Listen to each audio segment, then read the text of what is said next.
Today, many synagogues can no longer even talk about this issue because it is so divisive. The traditional gatekeepers of the conversation are in crisis. For example, the Jewish Community Relations Council, the JCRC, in the San Francisco Bay Area, where I was living the past year, is suffering a very clear downward trajectory. More than 90% of its donors are over 40 years old. The organization says it represents the Jewish community, but it won't publish the list of synagogues because, in fact, the number is very few. Meanwhile, organizations like Jewish Voice for Peace are growing in leaps and bounds. Its mailing list now boasts 125 subscribers. There are also explicitly anti-Zionist organizations like the International Jewish Anti-Zionist Network. Young, Jewish, and Proud, the youth wing of Jewish Voice for Peace, is growing particularly quickly, with more and more young American Jews, reclaiming American Jewish identity, as rooted in support for equality and justice, rather than unconditional support for a state across the world that does not represent them. Along with the growth of Jewish support for Palestinian rights, however, comes a dangerous phenomenon, that is, Jewish voices eclipsing Palestinian voices. Palestinian voices have long been dismissed as angry, irrational, biased.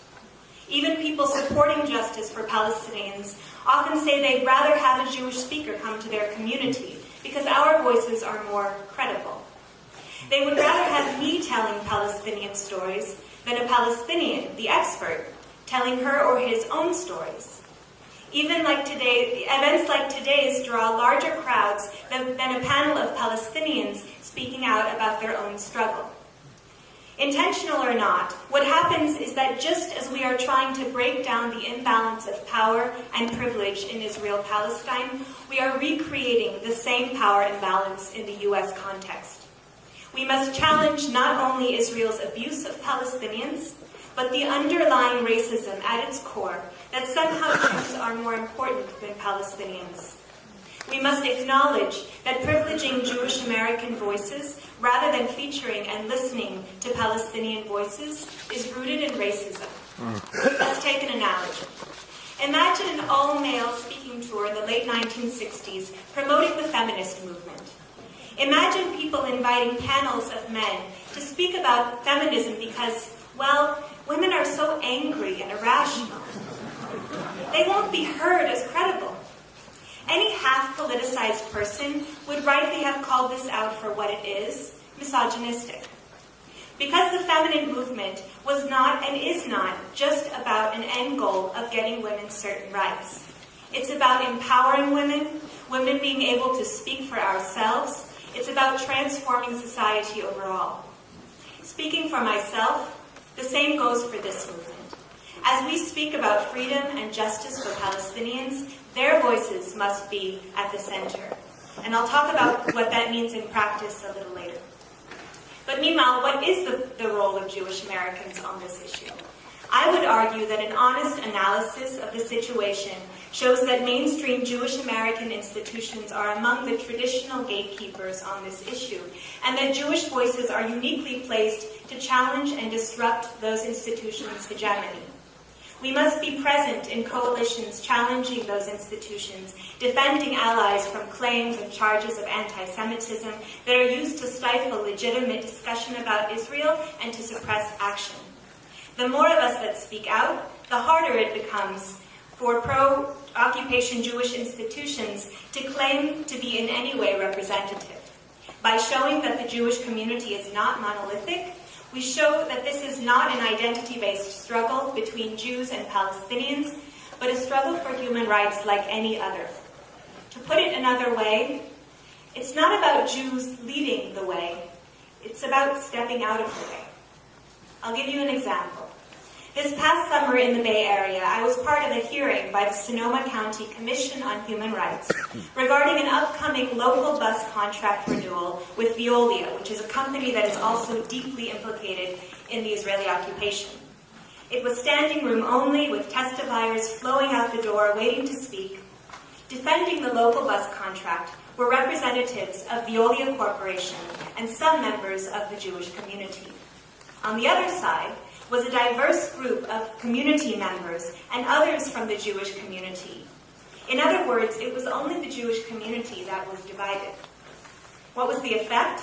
Our voices, countering those from the JCRC, helped the commissioners and all the media and witnesses there to see plainly the situation for what it really was: a struggle of people versus power and corporate impunity.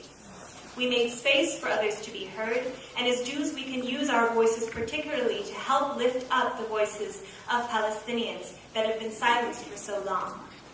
By the way, and I'm speaking for myself here, this does not mean that we give people permission to listen to Palestinian voices. Historically, the role of Jewish American allies has been to show that it's okay to criticize Israel, to support boycott and divestment, etc.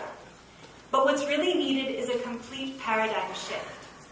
It's the concept that you, whoever you are, do not need permission from Jews or anybody else to do what you believe is the right thing to do. It's not that we don't participate. We should, of course, we must enthusiastically, but we must also make sure that Jewish American voices are not, as they have been in the past, regulating the terms of the discussion, including when it comes to the vision of the future of Israel-Palestine and the means of the freedom struggle of Palestinians. Our particular mandate to challenge U.S. institutional support for Israel, most notably the roughly $3 billion in military aid awarded Israel with our tax dollars every year, is clear and always has been. Meanwhile, we must carry an extra sense of humility when it comes to an indigenous movement, particularly when we come from the oppressing group, in this case, both as Jews and as Americans. And that means listening when we are given the opportunity to support the oppressed. In 2005, Palestinian civil society issued a call for boycott, divestment, and sanctions, BDS, against Israel until it complies with international law and ends its illegal occupation, implements full equality for Palestinians inside Israel, and promotes the right of return for Palestinian refugees. All of these three things are also inscribed in international law.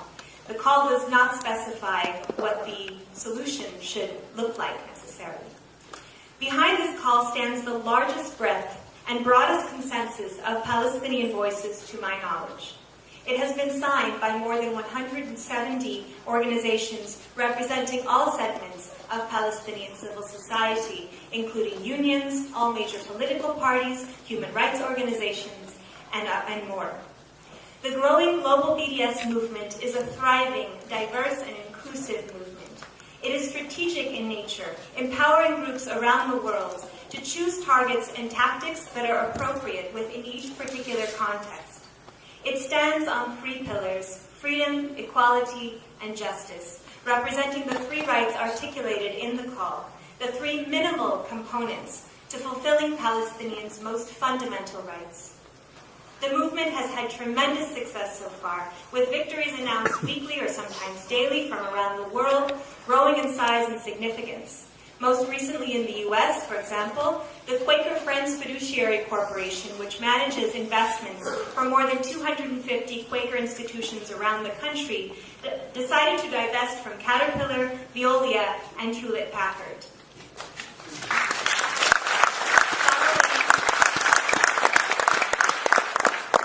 Concerns expressed by a Palestine-Israel Action Group in their local Friends meeting.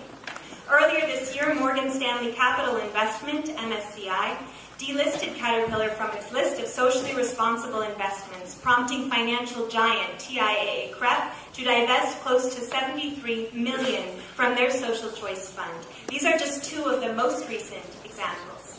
But the greatest success of the BDS movement is its effect on the discourse. Here in the U.S., campaigns playing out in mainstream churches, shopping centers, university campuses, and city councils have fundamentally shifted the question about whether or not, from whether or not Israel is committing crimes to what are we going to do about it. The gatekeepers of the occupation are suddenly on the defensive, where they have never been before.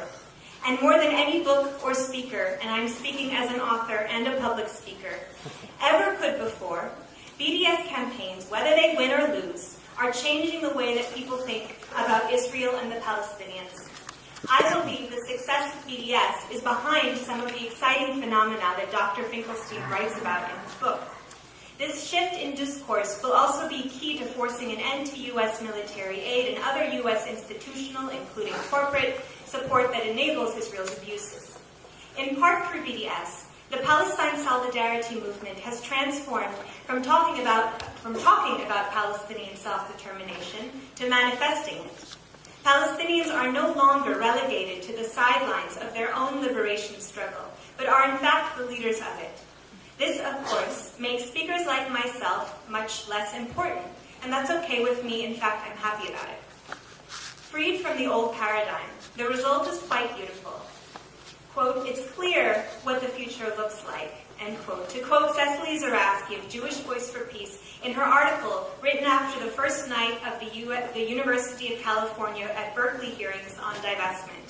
She noted, and I have seen as well, from Sonoma County to the United Methodist and Presbyterian Church's recent divestment hearings to the many others playing out on campuses from New York City to San Diego, that while on the one side you had a small group of isolated Jewish students and leaders holding each other fearfully, on the other side you saw a diverse group of Jews, Palestinians, Muslims, Israelis, Arabs, African Americans, Latina and Latino community members, queer allies, feminists, and others, interconnected, holding hands in friendship, solidarity, and anticipation. And as a young Jewish American, this is what I want my community and my place in the movement to look like. Thank you. Young American Jews reclaiming American Jewish identity as rooted in support for equality and justice, rather than unconditional support for a state across the world that does not represent them. Along with the growth of Jewish support for Palestinian rights, however, comes a dangerous phenomenon, that is, Jewish voices eclipsing Palestinian voices. Palestinian voices have long been dismissed as angry. It won't publish the list of synagogues because, in fact, the number is very few. Meanwhile, organizations like Jewish Voice for Peace are growing in leaps and bounds. Its mailing list now boasts 125 subscribers. There are also explicitly anti-Zionist organizations like the International Jewish Anti-Zionist Network. Young, Jewish, and Proud, the youth wing of Jewish Voice for Peace, is growing particularly quickly, with more and more young Jews. Today, many synagogues can no longer even talk about this issue because it is so divisive. The traditional gatekeepers of the conversation are in crisis. For example, the Jewish Community Relations Council, the JCRC, in the San Francisco Bay Area, where I was living the past year, is suffering a very clear downward trajectory. More than 90% of its donors are over 40 years old. The organization says it represents the Jewish community, but it's irrational, biased. Even people supporting justice for Palestinians often say they'd rather have a Jewish speaker come to their community because our voices are more credible. They would rather have me telling Palestinian stories than a Palestinian, the expert, telling her or his own stories. Even like today, events like today's draw larger crowds than a panel of Palestinians speaking out about their own struggle. Intentional or not, what happens is that just as we are trying to break down the imbalance of power and privilege in Israel-Palestine, we are recreating the same power imbalance in the U.S. context.